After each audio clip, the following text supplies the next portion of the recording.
Bonsoir à toutes et à tous, j'espère que tout le monde va bien. Je suis ravi de vous retrouver dans cette nouvelle vidéo hebdomadaire intitulée Le château dans le ciel.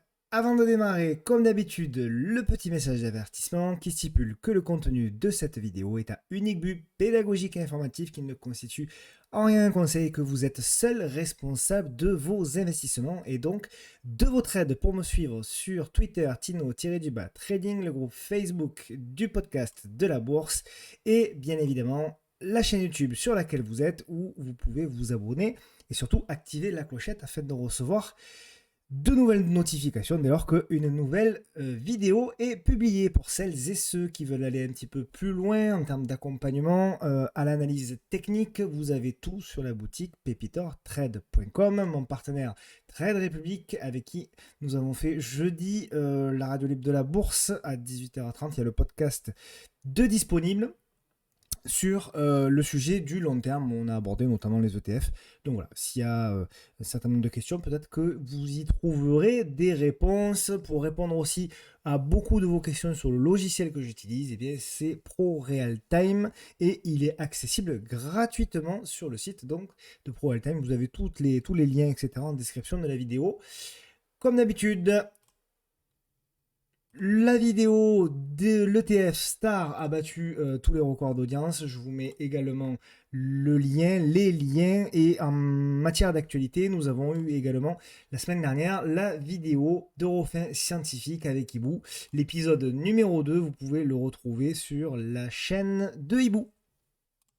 Le programme de cette vidéo, donc on a un programme bien évidemment chargé. On aura évidemment du Hermès, le secteur du luxe, Interparfum, Bolloré, Rémi Cointreau, Air France, Alstom, Argan, Alphen, AkzoNobel, Atos. On aura du Vicat qui était le titre à suivre la semaine dernière. Et puis aux États-Unis, nous irons voir Netflix, Apple, Microsoft et il y aura évidemment le titre à suivre. Comme d'habitude, merci 1000 fois pour vos encouragements très nombreux. Merci pour tous vos likes, vos partages. C'est grâce à vous, encore une fois, que la chaîne existe et continue d'exister. J'en profite pour saluer les deux personnes qui ont trouvé le titre de la vidéo hebdo. Donc sur Twitter, il y avait le pseudo du disciple de la boussole inversée et il y avait également mon ami David Renan qui a brillamment trouvé le titre. Voilà. Allez, on attaque avec le programme. Et donc avant le programme, bien évidemment, ce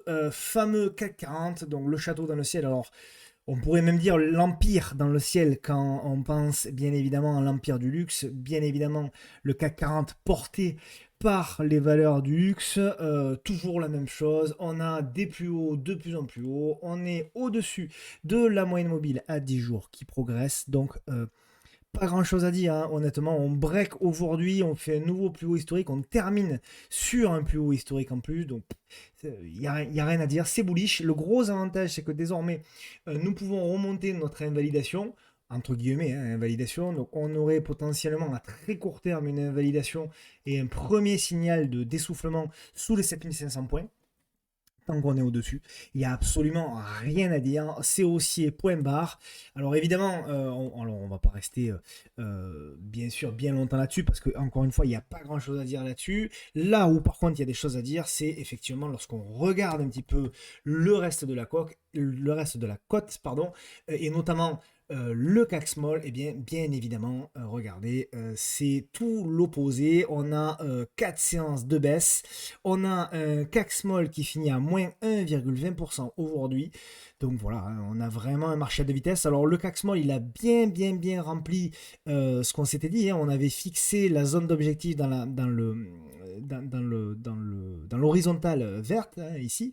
On est venu pratiquement toucher, puis derrière, c'est eu un reflux. Donc vraiment, on a une grosse pression vendeuse. Sur les small, on repasse, on casse la moyenne mobile à 10 jours. Donc c'est vraiment pas terrible. En hebdo, pareil, regardez un petit peu la puissance, hein, de la moyenne mobile 10. Là, la moyenne mobile 10 hebdomadaire qui est baissière. Et là, on a fait le pullback dessus. Donc vraiment, tant qu'on n'arrive pas à passer au-dessus de cette moyenne mobile à 10 semaines, je resterai extrêmement prudent.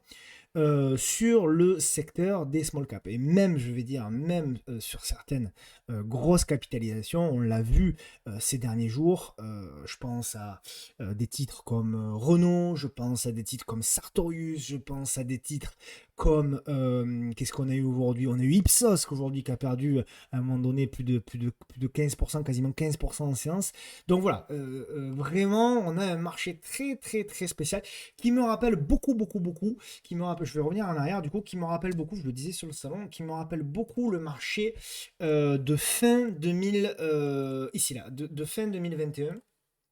Je vais le mettre en jour. Je me rappelle beaucoup ce marché-là. On était par là et vraiment, on avait un CAC 40 qui partait en exponentiel et on avait le reste de la cote qui faisait pas grand-chose, voire même qui baissait. Et on avait un petit peu là d'ailleurs la même structure, hein. Regardez un petit peu la structure. Vraiment, on a quelque chose de très très très similaire là sur le CAC. Voilà, une espèce de W. Donc voilà, il peut y avoir encore une jambe de hausse. Mais clairement, à titre personnel, sur de l'investissement, sauf bien évidemment de l'investissement que vous faites de manière régulière, etc., hein, type DCA ou ce que vous voulez, très sincèrement, sur ces niveaux de prix-là, sur du long terme, je resterai quand même assez prudent et je ferai plutôt attention parce que clairement pour moi, c'est pas des zones où on peut investir massivement. Alors oui, on peut aller chercher les 7006, les 7007, les 8000 même peut-être, mais même si voilà, on arrive à faire une jambe supplémentaire de hausse, voilà, même si on arrive aux 8000 points, il y aurait quoi? Il y aurait 4-5%, 6% à les gratter pour un risque quand même assez élevé de rechute. Donc très sincèrement, je serais plutôt vigilant sur de l'investissement, hein, sur du swing, voilà, sur du trading. Il y a toujours des configurations avec des stops, etc. Je parle d'investissement, en termes d'investissement moyen-long terme, je serais plutôt, voilà, plutôt un petit peu prudent et je ferai plutôt attention.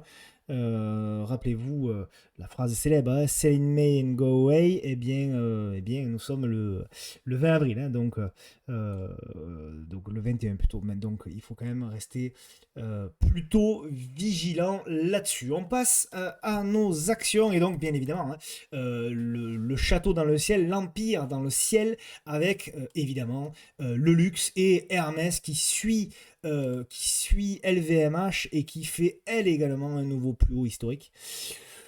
C'est impressionnant, il n'y a pas grand chose à se dire honnêtement. Donc on l'a suivi, hein, souvenez-vous ici, Hermès avec cette figure en fanion qui a fini par casser par le haut. Puis derrière on a une accélération, voilà, c'est bullish, il n'y a rien à dire. On peut là aussi mettre une petite moyenne mobile à 10 jours, hein, tant qu'on la tient, il n'y a absolument rien à faire. J'en vois certains qui se mettent à shorter, etc.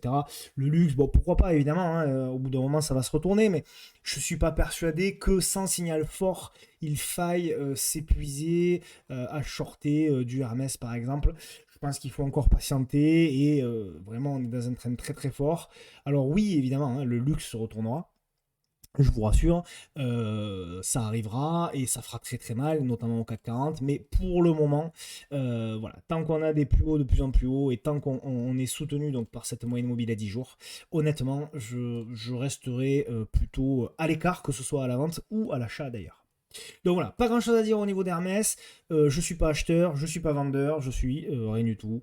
Voilà, si vous voulez éventuellement acheter du Hermès, bah, il faut attendre, je pense, vraiment un repli un petit peu plus fort et éventuellement la mise en place d'une consolidation de congestion un petit peu plus longue avant de repartir. Mais tant qu'on n'a pas ce genre de figure-là, le ratio gain-risque est pas fantastique et je suis pas persuadé que ce soit l'opportunité du siècle sur ces niveaux-là. En plus, bon, Hermès comparé à LVMH, c'est quand même plus cher.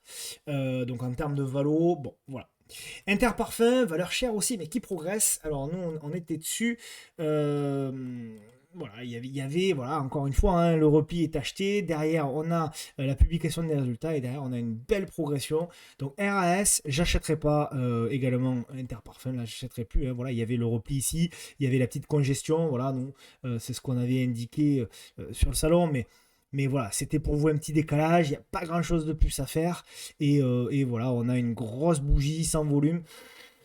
Voilà, oui, évidemment, on peut encore progresser. Là, c'est pareil, on fait des plus hauts historiques. Mais voilà, sur ce genre de bougie aussi volatile que ça, très sincèrement, je serai plutôt vigilant. Donc attendez un repli, une congestion avant de rejouer également quelque chose. Bolloré, pareil. Alors Bolloré, elle s'est bien envolée. Donc magnifique, hein, très très propre là aussi. Voilà, si je nettoie un petit peu mon graphique, hein. Il y avait un setup pour moi sur. Alors évidemment, hein, chaque trader est différent, chaque trader peut utiliser les setups qu'il souhaite, bien évidemment. Mais pour moi, il y avait un setup qui était jouable. Je ne l'ai pas vu pour ma part, donc il y a pas à se vanter parce que je ne l'ai pas vu. Mais il y avait, regardez ici, le double top magnifique des 5,775. Voilà, ça faisait un stop vraiment hyper agressif sous le dernier creux. Ça faisait un stop à quoi? Ça faisait un stop à 1,13%. Il y avait des volumes assez stables, pas faibles, mais je dirais assez stables. Et voilà, la cassure, il y avait vraiment quelque chose à jouer pour aller chercher donc au plus haut, pratiquement 10% en 4 séances. Donc voilà, c'est typiquement le genre de setup, je pense, qu'il faut rechercher dans ce marché. Il ne faut pas chercher, à mon avis, hein, il ne faut pas chercher des swings avec comment dirais-je, des stops très éloignés. Il faut vraiment essayer de se focaliser un maximum sur des setups avec des ratios gain risque importants, des stops très très courts pour essayer de subir le moins de drawdown possible.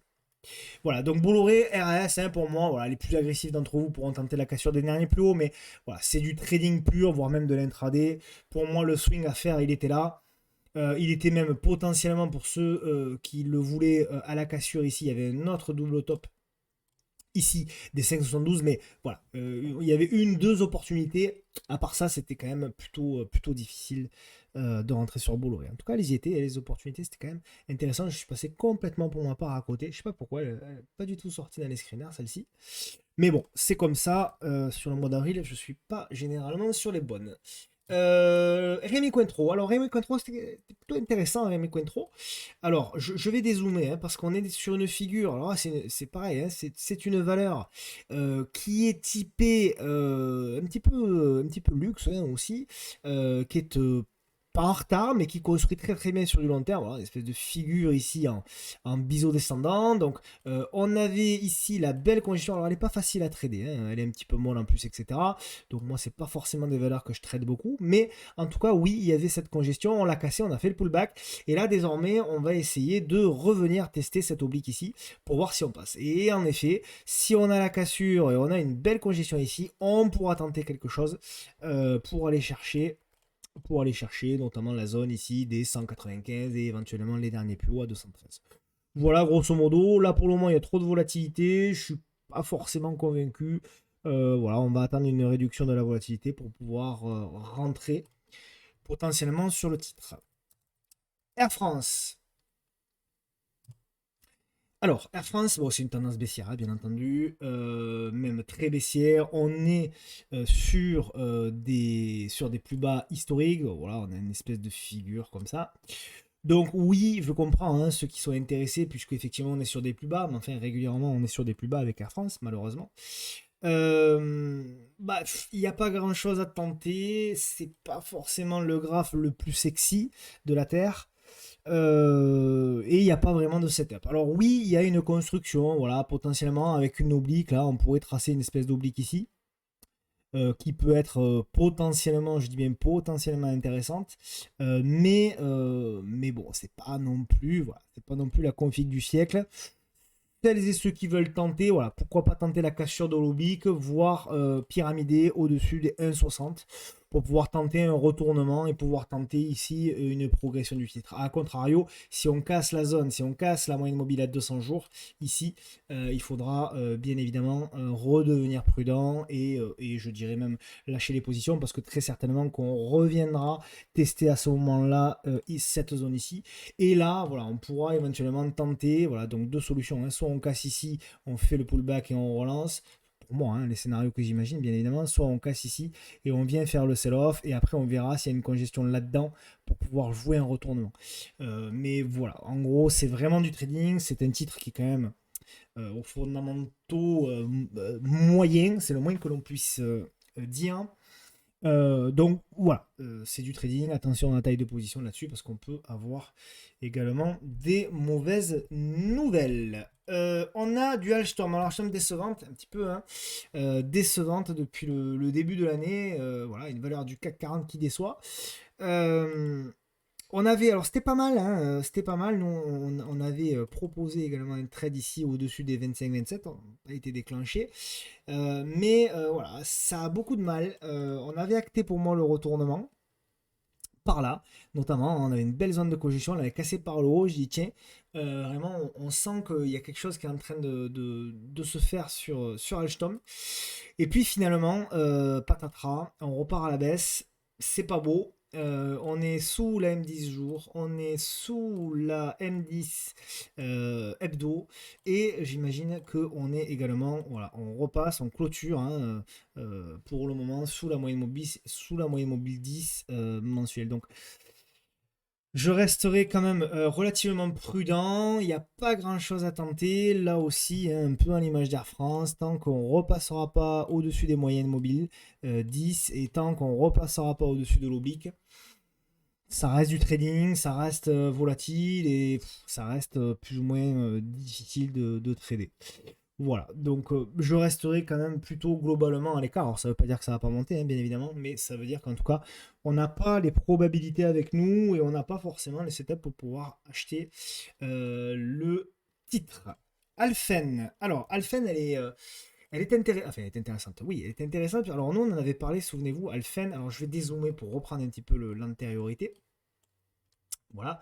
Hop, je fais mon petit nettoyage. Voilà, j'avais proposé un petit setup d'achat sur Twitter en indiquant que effectivement nous ce qu'on attendait c'était un repli donc sur le support horizontal pardon oblique de long terme et voir éventuellement si là-dedans voilà j'avais mis la zone à suivre hein, donc c'était le vendredi 17 et j'avais dit voilà là-dedans il faut essayer de regarder on y est là-dedans donc oui effectivement c'est une zone à suivre donc on l'a plus ou moins percuté. Hein. J'ai pas encore le setup parfait, c'est-à-dire que je n'ai pas encore une réduction de la volatilité très très forte. Ça commence quand même, hein, on le voit, hein, il y a eu de la grosse volatilité ici, ici, ici. Là, on commence à construire. Euh, il faut attendre, je pense qu'il faut attendre, alors ça peut partir évidemment à la hausse, mais je pense qu'il faut laisser encore un petit peu construire. Et éventuellement, voilà, si on a, alors je sais pas trop hein, comment on peut dessiner ça, parce que je ne sais pas ce que le marché va vouloir dessiner. Mais en tout cas, voilà, si on a une espèce de congestion comme ça, là-dedans, qu'on a une belle réduction de la volatilité, à ce moment-là, on pourra tenter quelque chose pour jouer le retournement. Et là, le gros intérêt, si vraiment ça se passe comme ça, c'est qu'on a un ratio gain-risque exceptionnel, puisque si on venait juste, si on revenait juste au niveau du mois de février, eh bien, il y aurait à peu près 25% à faire. Donc, en plus, c'est une valeur qui fondamentalement est intéressante. Donc, en résumé, c'est une valeur à suivre. Alors, j'aurais pu la mettre hein, dans le titre à suivant, mais voilà, ça demande encore un petit peu d'observation, ça demande encore un petit peu de congestion, mais je vois que en effet, voilà, on a une diminution aussi des volumes. Donc voilà, c'est un titre très honnêtement qu'il faut suivre. On profite pour dédicacer à mon ami Flo qui la suit également de très près et qui me l'a notifié. Axon Nobel. Alors, Axon Nobel, j'en avais parlé également sur Twitter. La config était pas mal. Voilà, avec notamment ici le fameux faux breakout ici et un redécollage qui était très intéressant au niveau de Axon Nobel, c'est qu'il y avait un joli setup. Hop, je nettoie. Il y avait un joli setup, vous voyez, avec une belle congestion, typique la config qu'on recherche. Il y avait même une espèce de double top ici. Enfin voilà, c'était vraiment très, très sympa à jouer. Voilà, donc pour le moment, il n'y a rien à dire. Là, par contre, vous voyez, hein, on est vraiment sur des valeurs. Voilà, Axon Nobel, là, on est au-dessus de la moyenne mobile à 10 jours. On est au-dessus, j'imagine, bien entendu, de la moyenne mobile à 10 semaines. Et on est au-dessus de la moyenne mobile à 10 mois. Donc voilà, c'est haussier sur toutes les temporalités. Il faut vraiment, j'insiste, hein, actuellement, il faut vraiment, vraiment, vraiment faire l'effort de s'axer uniquement ou quasi uniquement sur des valeurs qui sont comme ça, vraiment avec les 3 temporalités synchronisées haussières, avec des congestions. C'est le seul moyen pour moi actuellement dans ce marché. C'est un marché très difficile pour le swing trading, c'est un marché très difficile pour les actions. Voilà, je vous dis, hein, il me rappelle beaucoup celui de fin 2021. Donc la seule manière, selon moi, hein, de s'en sortir sur ce marché, sur les actions, c'est d'être patient et donc de risquer le moins possible de son capital. Et donc pour risquer le moins possible son capital, il faut avoir des setups de congestion au-dessus des moyennes mobiles, donc dans des tendances haussières de fond. Voilà. Pour moi, c'est le seul moyen, couper court, quitte à se faire couper beaucoup, souvent. Mais voilà, il vaut mieux prendre des petites pertes et puis essayer de grignoter, certes, un petit peu le capital, mais pas de manière profonde. Pour pouvoir voilà, patienter, pour pouvoir, parce que c'est difficile, hein, de complètement lâcher le marché, de se dire bon ben je reviendrai dans un mois. Ça marche pas comme ça, c'est pas si simple malheureusement. Il faut, je pense, continuer à trader, il faut juste réduire les tailles de position et s'axer un maximum. Et moi le premier, je pense que je fais un mois d'avril difficile après un très bon premier trimestre, mais je pense que c'est parce que je me suis moi-même pas suffisamment axé sur les valeurs en tendance haussière. Donc voilà, c'est le message que je veux vous faire passer au travers de cette vidéo-là. C'est vraiment d'essayer de s'axer sur les valeurs haussières et sur les valeurs voilà, qui sont actuellement portées. Athos, voilà, typiquement, hein, je vous la montre, mais typiquement une valeur qui n'est pas portée actuellement. Je vous la montre parce que bien évidemment elle m'est demandée, donc l'objectif c'est pas uniquement de vous parler des valeurs que je veux, c'est surtout de vous parler des valeurs que vous voulez. On est, voilà, là aussi, vous voyez, on est à TOS, on est sous la moyenne mobile à 10 semaines et on est, ouais, on est légèrement dessus. Alors on fait un pullback, c'est vrai, on fait le pullback sur la moyenne mobile à 10 mois, donc voilà, ça s'observe, mais ça s'observe. Ça se trade pas encore, ça s'observe. Voilà, on est dans un, il y a un support qui est ici.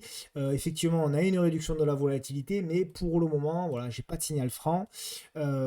Éventuellement, si on venait avoir voilà un repli potentiellement dans cette zone et une réduction de la volatilité à proximité de cette zone-là, effectivement, on pourra tenter quelque chose. Hein, vous voyez, une zone un petit peu, c'est une zone large, hein, bien entendu. Hop, voilà, je vais la faire un petit peu comme ça. Voilà, proprement. Voilà. Si on arrive, on va dire, au niveau des 10,58 € et qu'on a un setup d'achat, oui, ça peut être éventuellement quelque chose qui peut être intéressant. Voilà, on fait l'appui pour le moment, on congestionne autour de la M200 qui, par contre, elle, s'aplatit. Hein. Donc voilà, ça c'est plutôt intéressant. Mais je n'ai pas, voilà, ça s'observe, mais je n'ai pas encore un signal franc pour pouvoir parler d'un redémarrage de Athos. V4, alors V4, je suis content parce que c'était le titre à suivre. Donc on a pas mal réussi sur les titres à suivre là, ces dernières semaines. Je suis plutôt content.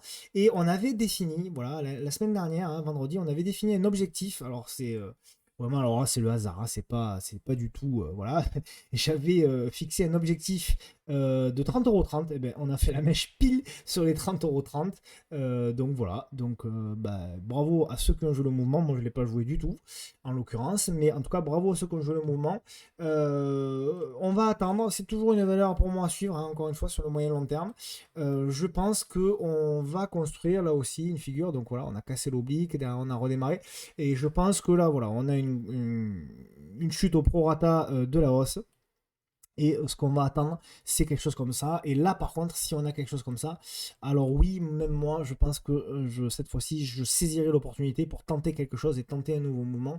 Parce que là aussi, nous sommes sur une valeur qui est au-dessus de la moyenne mobile à 10 jours, qui est au-dessus de la moyenne mobile ici à 10 semaines et potentiellement est également au-dessus de la moyenne mobile à 10 mois. Donc ça fait partie des valeurs, en effet, sur lesquelles je pense qu'il faut potentiellement se focaliser. Donc voilà, titre à suivre. On peut continuer à suivre le titre dans les prochaines semaines. On passe aux States, aux États-Unis. Donc aux États-Unis, nous avons du Netflix. Alors Netflix voilà, qui a annoncé des résultats dans le consensus, hein, donc plutôt pas mal, hein, d'ailleurs, hein, les résultats de Netflix. Voilà, donc Netflix, elle a rebondi. elle a rebondi fortement, elle est venue combler les gaps, etc. Là, on est dans la consolidation congestion. Voilà. Bon, pour moi, on a fait le rebond technique de moyen terme. C'est-à-dire qu'en effet, nous avions une baisse ici spectaculaire. On a fait le rebond technique. Là, désormais, ce que j'attends sur ce genre de valeur-là, c'est vraiment la consolidation de la congestion pour pouvoir voir si on est capable de redémarrer un mouvement moyen-long terme. Voilà ce que j'attends sur Netflix. Donc, ce que j'attends de voir sur Netflix. Voilà, en termes de prorata, on a fait un rebond on est venu se heurter là sur les 38,2 de retracement. Donc voilà, ce que j'attends donc sur Netflix potentiellement, c'est de revenir. Alors là, c'est pareil, hein, vous voyez, on a une petite sorte d'oblique ici. Donc, ce qui pourrait être potentiellement intéressant, c'est là aussi, si on arrive, hop, je nettoie là aussi un petit peu pour que ce soit plus propre pour vous et plus lisible pour vous. Voilà, si on arrive potentiellement, voilà, ici, dans cette zone-là, qui pourrait en plus être une zone, voilà, où la M200 viendrait également. Voilà, on aurait une M200 qui viendrait monter ici. Et donc, une congestion qui se mettrait en place, ça, ce serait top.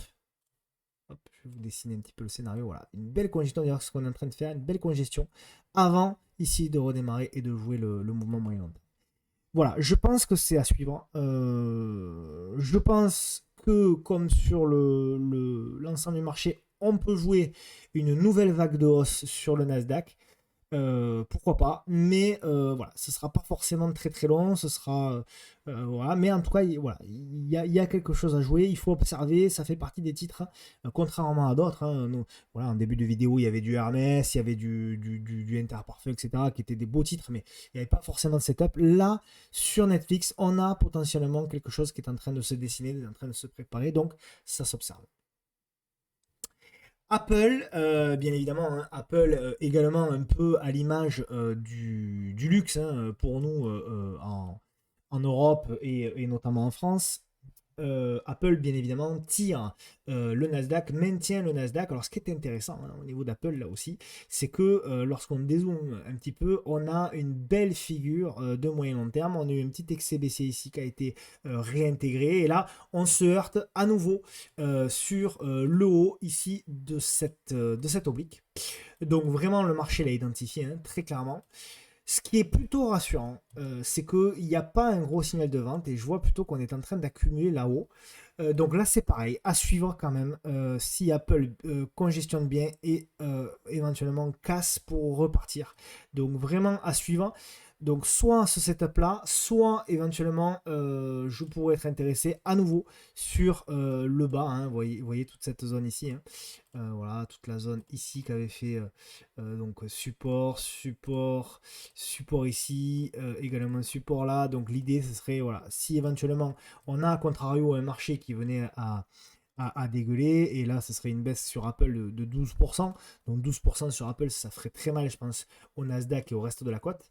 Mais si ça arrive, voilà, toujours avoir deux scénarios où on est incapable, moi je suis incapable de savoir ce qui va se passer, mais par contre on peut faire des scénarios et je pense que c'est notre job. Et si éventuellement on a effectivement un repli de Apple, à ce moment-là, on pourra tenter. Donc deux possibilités, soit éventuellement ce trade-là, soit éventuellement ce trade-là, pour pouvoir jouer toujours dans le sens de la hausse Apple. Parce que je rappelle quand même que Apple, ça reste une tendance haussière de très très très très très long terme. Et puis sur les US, on va terminer par Microsoft. Voilà, alors Microsoft, alors c'était très intéressant, regarder un petit peu l'analyse technique. On en avait parlé il y a plusieurs fois de Microsoft. Voilà, le support, encore une fois, de moyen long terme. Regardez un petit peu la précision. Ceux qui croient que l'analyse technique, ça ne marche pas, regardez sur des valeurs comme Microsoft, la précision, c'est pratiquement au dollar près. L'appui ici, ici, ici, c'est fantastique, tout simplement. Donc on avait le biseau descendant, on a cassé le biseau, on fait le pullback, on fait la petite figure ici, comme d'habitude, la grande figure ici, et la petite figure ici, on casse la petite figure, on fait même le pullback sur la petite figure, et puis derrière, on a l'accélération, donc très intéressant. On en avait parlé notamment pour vous la cassure des 260,12, et je vous avais dit stop sous les 243,20, donc pour celles et ceux qui ont pris le trade, il y avait quand même 12% à faire, quand même pas dégueu, sur une valeur quand même où on peut rentrer bien évidemment sans aucun problème. Là on est dans l'accumulation. on est dans l'accumulation, on est dans la phase d'accumulation, c'est assez propre, puisqu'on a là aussi la possibilité éventuellement de voir en cas de dépassement de 292 $ si on ne peut pas relancer. Donc ce que je m'attends au niveau de ce titre-là, c'est, voilà, alors je ne sais pas encore une fois comment ça va être dessiné, mais je m'attends voilà, à une espèce de consolidation un petit peu plus ou moins longue avant de voir si on casse par le haut ou alors si on casse par le bas. Donc ça veut dire que évidemment, alors il y a toujours ceux qui font pas l'effort de comprendre, hein, ça va baisser ou ça va monter. Non, c'est pas ce que je suis en train de dire. Alors oui, évidemment, le marché, où il monte ou il baisse, mais ce que je suis en train de dire, c'est que nous, ce qui nous intéresse, c'est pas tant de savoir ce qu'il va faire. Nous, ce qui nous intéresse, c'est d'avoir notre fameuse porte d'entrée. Une fois qu'on aura notre porte d'entrée, on pourra le tenter, et si le marché veut monter, eh bien, on prendra un petit risque pour éventuellement aller chercher un gain 2 à 3 fois supérieur à notre risque initial. Voilà pour Microsoft, et puis on va terminer par le titre à suivant. Alors, le titre à suivre, c'est celui-ci, Serge Ferrari. Alors j'y reviens, puisqu'on en avait parlé dans la vidéo du 3 mars. Et je vous avais indiqué, voilà, attention, nous ce qu'on attend désormais, c'est pas de rentrer là-dessus, ce qu'on attend c'est la consolidation, la congestion. Je vous avais dessiné cette figure-là, vous pouvez reprendre la vidéo du 3 mars, hein, donc j'essaie de toucher le moins possible, y compris quand je dis des bêtises, et j'en dis souvent. Mais ce qu'on avait dit, c'était clairement voilà, qu'on avait effectivement un titre qui se retournait, qui a des fondamentaux intéressants. Alors, il faut, je mets le petit bémol en avertissement, c'est un titre qui est moyennement liquide. Alors, ça dépend des moments, etc. Vous voyez, c'est des titres voilà, où il y a en moyenne 120 000 € échangés, etc. par jour. Donc, c'est pas un titre hyper liquide, faites attention. Pour autant, une fois qu'on a dit ça, une fois qu'on a pris les précautions nécessaires, en effet, nous sommes dans une construction qui ressemble beaucoup à ce qu'on avait potentiellement indiqué. Et là, on a effectivement la mise en place ici d'une belle résistance oblique. Voilà, c'est très propre. On a une diminution assez importante des volumes. Donc voilà, ça se suit, et notamment si on arrive à passer au-dessus des 14,84, alors oui, on pourrait avoir potentiellement une accélération du titre, et les objectifs que l'on pourrait se fixer, c'est bien évidemment d'aller rejoindre dans un premier temps les 15,92 €, donc c'est intéressant, et après moi je viserai clairement les plus hauts ici. Le stop d'invalidation, alors ce sont des stops en clôture jour qu'il faut mettre, c'est pour ça qu'il faut tailler les positions de manière intelligente là-dessus. Si on arrive à franchir les 14,84 €, je mettrai l'invalidation sous, vous voyez, il y a deux creux ici, donc sous les 13,75 €. Donc pour le TP1, c'est un ratio gain risque un peu juste, mais voilà, l'idée c'est quand même d'accompagner le plus longtemps possible en mode trend following, on va dire, sur ce titre-là. Voilà, donc pour faire simple et en résumé un petit peu, donc prudence pour les investissements. Par contre, pour du trading, ben voilà, si on a quelques configurations à trader, moi je serai, je reste, mais comme je dis depuis, vous l'avez vu, ce fameux tweet où je disais on est au-dessus de la moyenne mobile 10, on est au-dessus de la moyenne mobile 10 semaine, hebdo, journalière, mensuelle, donc il n'y a pas forcément de signal de vente, comme depuis voilà, un mois et demi, on continue à chercher des achats sur Action, tant que c'est le cas, tant qu'on tient les 7500 points, pour moi il faut continuer à payer le marché de manière intelligente, donc on met des stops courts, on va chercher des valeurs avec des fondamentaux intéressants, on va chercher des valeurs, je réinsiste là-dessus, qui sont dans des tendances court, moyen et long terme, surtout haussières, vraiment. Et puis voilà, alors il y a beaucoup de publications qui arrivent les prochaines semaines, notamment la semaine prochaine. Je ne vais pas vous les énumérer, mais c'est assez hallucinant toutes les publications qui arrivent. Donc pensez bien, prenez ce week-end.